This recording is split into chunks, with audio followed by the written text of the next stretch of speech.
तो hello students, start करते हैं इलेक्ट्रिसिटी चैप्टर में। आगे कंटिन्यू करते हैं। लास्ट इसके जो थ्योरेटिकल पार्ट्स है वो कवर कर लेते हैं। इसके बाद फिर लास्ट में न्यूमेरिकल्स डिस्कस करने वाले हैं। अब थ्योरेटिकल पोर्शंस में सबसे पहले बात करते हैं डोमेस्टिक सर्किट की।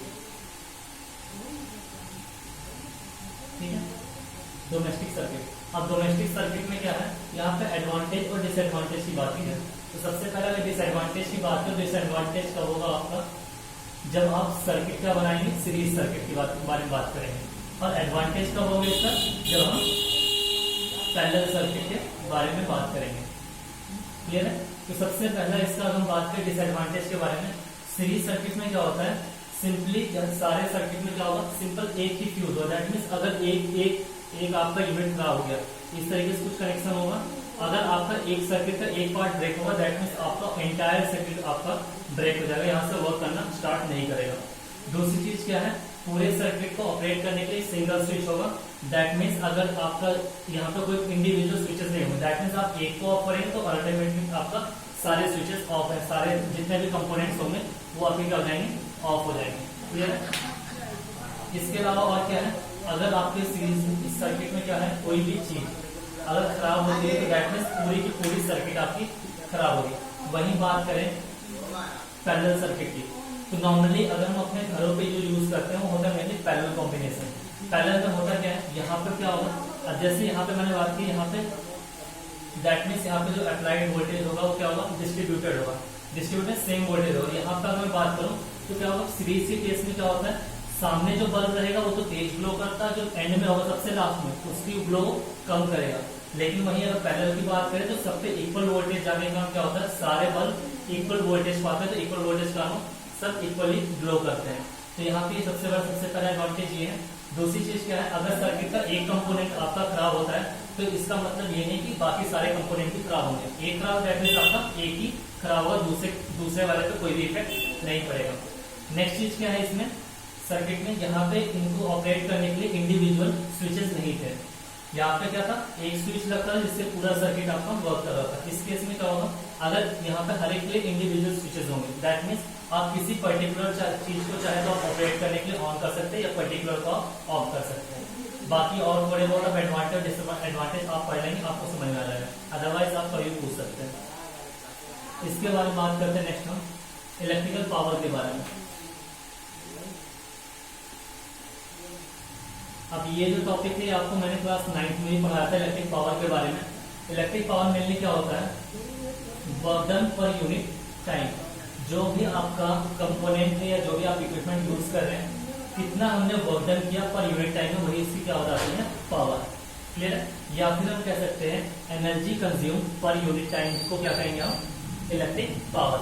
इसकी यूनिट क्या होती है, यूनिट होती है वॉट। ये सिंपल सबसे छोटी यूनिट होती है। हम मेनली यूज करते हैं, जो कमर्शियल यूनिट यूज करते हैं, मेनली या बिगर यूनिट यूज करेंगे, हम यूज करेंगे किलोवाट।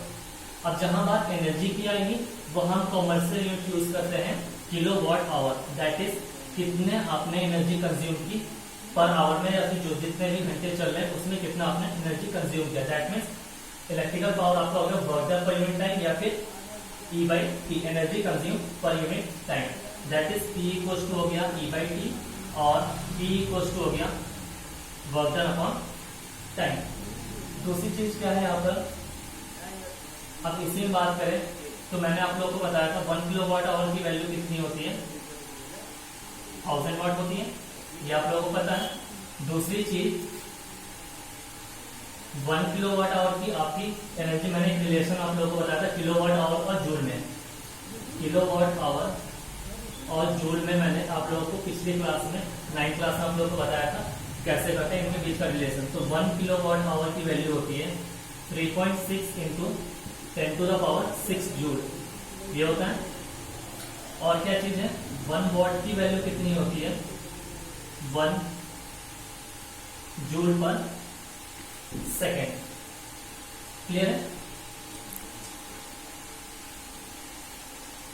यहाँ पे अगर इसको हम थोड़ा सा और चेंज करें, हमारे पास हमें और वैल्यूज निकालनी है, तो वैल्यूज कैसे निकलेगी, पावर की अलग अलग वैल्यूज होती है। P equals to W/TL।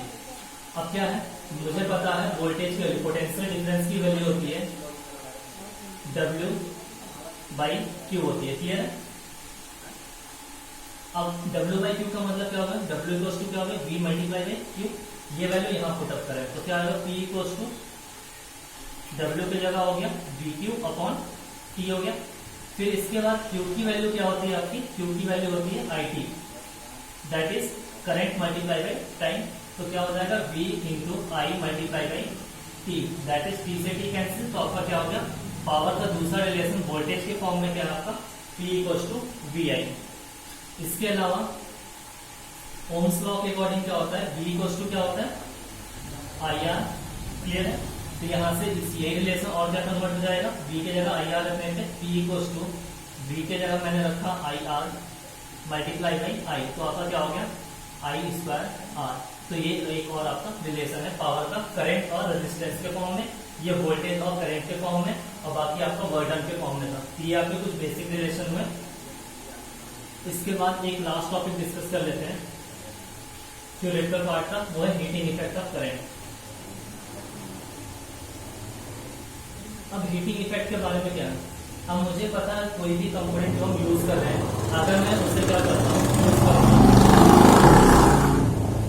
तो उस केस में क्या होगा, टेम्परेचर रेज होगा।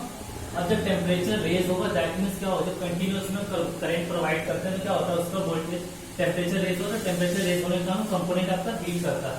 तो हीटिंग इफेक्ट कितना उसमें हीट कंज्यूम हुआ है, कितना हीट वहां से डेवलप हुआ, उसी चीज को हम क्या नाम देंगे, हीटिंग इफेक्ट। अब हीटिंग इफेक्ट का मतलब यहाँ पे फिर वही है, यहाँ पे पोटेंशियल डिफरेंस की वैल्यू होती है V equals to W by Q, that is यहाँ पे वर्क डन ही हमारा बताएगा कितना हीट हुआ है वो कंपोनेंट।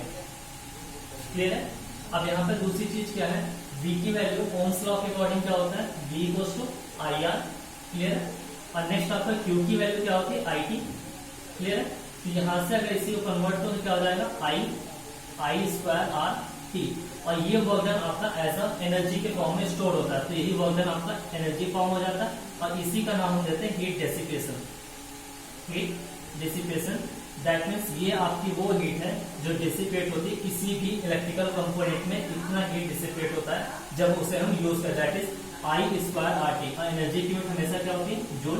क्लियर है? तो ये आपका I स्क्वायर RT क्या हो गया, आपका हीट का हीटिंग इफेक्ट का बात हो गया। क्लियर है? ये आपके कुछ रिलेशन है। बाकी इस चैप्टर का जो थ्योरेटिकल पार्ट वो कवर हो गया। नेक्स्ट क्लास में काफी टॉपिक है, तो काफी सारे न्यूमेरिकल्स करेंगे। Okay, thank you. तो आपको आज मैंने पढ़ा mainly domestic circuit. Domestic circuit के एडवांटेज डिसएडवांटेज आप लोगों को समझ में आ गया होगा। फिर इसके बाद मेनली इलेक्ट्रिकल पावर का मैं रिलेशन एक बार फिर से लिख देता हूँ आपको, that is P equals to होता है आपका W अपॉन T या फिर E बाई T। क्लियर है? इसके अलावा पावर का रिलेशन क्या बताया मैंने, V इंटू आई या फिर I स्क्वायर R। ये दोनों कैसे रिलेशन निकले वो भी आपको मैंने पहले समझाया है। और लास्टली मैंने जो डिस्कस किया हीटिंग इफेक्ट के बारे में डिस्कस किया है, या फिर इसमें एक मैंने आपको बताया था 1 किलोवाट आवर की वैल्यू दैट इज 3.6 इंटू 10 के पावर 6 जूल। ये है कन्वर्जन के लिए, जूल और किलोवाट आवर के लिए। ये हम यूज कहाँ करते हैं, इलेक्ट्रिकल एनर्जी का कॉमर्शियल पर्पस के लिए हम यूज करते हैं। तो आपका ये आता ही है, जैसे आप घरों के मीटर पे देखते हैं वो किलोवाट आवर में आपका घर पे इलेक्ट्रिकल एनर्जी का कंजम्पशन होता है। और लास्टली मैंने हीटिंग इफेक्ट के बारे में डिस्कस किया था, दैट इज H की वैल्यू हम H से डिनोट करें या E से डिनोट करें, दोनों चीज सेम है। वो आपकी वैल्यू आई थी I स्क्वायर RT। क्लियर है? ये आपका लास्ट है। Thank you.